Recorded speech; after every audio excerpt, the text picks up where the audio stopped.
Ekranda gördüklərinizi ingilis dilində deyə bilirsinizmi? Onların adlarını ingilis dilində bilirsinizmi? Əgər bilmirsinizsə, yadda möhkəm qalsın deyə gəlin kiçik bir hekayədə onları öyrənməyə çalışaq. Gəlin bir yerdə mətni oxuyub tərcümə etməyə çalışaq. Burada əsas məqsəd yeni sözlərin öyrənilməsi və uzun müddət, yəni həmişəlik yadda saxlanılmasıdır. Bunun üçün bizə ya sözlər lazımdır, ya da ki, kiçik bir hekayə ki, o sözləri hekayəyə görə yadımızda saxlayaq, daha da möhkəm yadımızda qalsın. Başlayaq. The Farmer's Day. Fermerin günü, yəni fermerin bir günü mənasında. Mr. Ali is a farmer. Cənab Əli fermerdir. He wakes up early every day.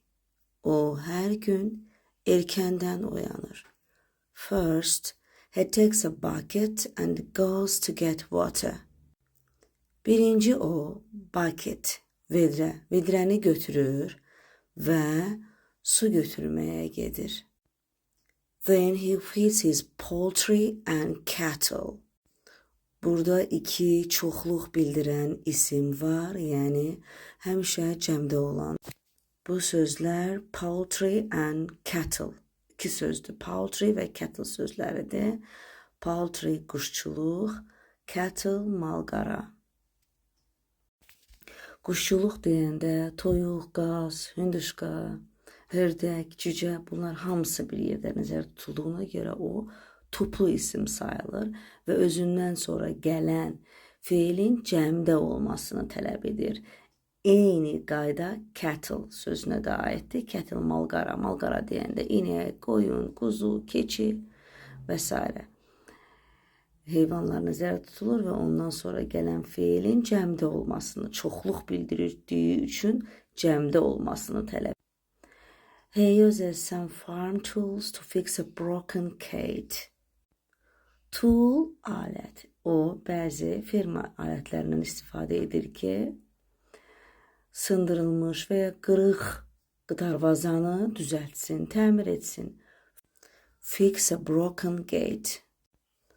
He hits the wood with a hammer and uses glue to make it strong. O, taxtanı çəkiclə vurur və onu güclü eləmək üçün, yəni möhkəm bir-birinə yapışsın deyə claydən istifadə edir. Glue, clay. After that, he goes into the kitchen. Bundan sonra o mətbəxə gedir. His wife gives him a bowl of soup and a slice of bread. Burada bowl və slice sözlərini yadımızda saxlamaq lazımdır. A bowl, bir kasa. A slice isə bir dilim. O həyat yoldaşı arvadı ona bir kasa sup, şorba və bir dilim çörək verir. She also wears a nice white blouse today. O, yəni arvadı, she yazılıb ona görə bugün həm də qəşəng ağ kofta geyinib. Mr. Ali smiles. Cənab Əli gülümsüyür.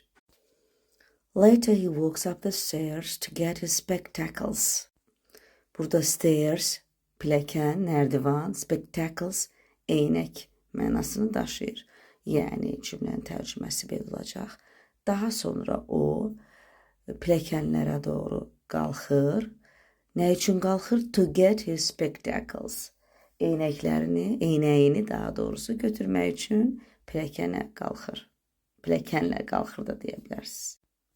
He wants to read the news. O, xəbərləri oxumaq istəyir. He reads about the thief in the town and the new treaty between two countries. O, şəhərdəki bir oğru haqqında oxuyur. Thief, oğru və treaty, müqavilə, anlaşma və iki ölkə arasındakı müqavilə haqqında oxuyur. Qəzetdən bunları oxuyur. A small ray of sunlight comes into the room. Balaca bir günəş şüası, günəş işığının şüası otağa daxil olur. Ray, şüa.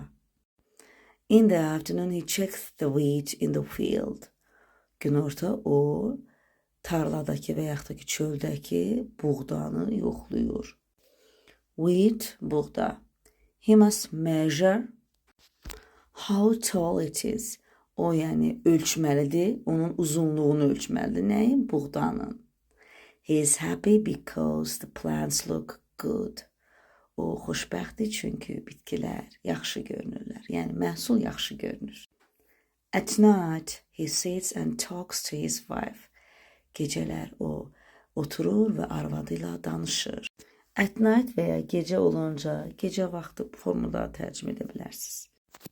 A farmer needs patience every day. Yəni fermerin hər gün səbrə ehtiyacı var. Patience, səbr.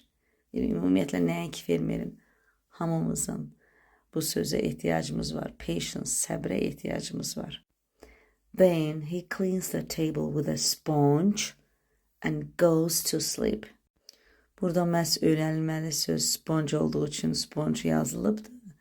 Amma burada məsəl üçün tablecloth olsaydı, yəni stol əskisi belə deyək, olsaydı daha uyğun olardı. Hər halda cümlənin tərcüməsi o stolu süngərlə, sponge süngərlə silir və yatmağa gedir.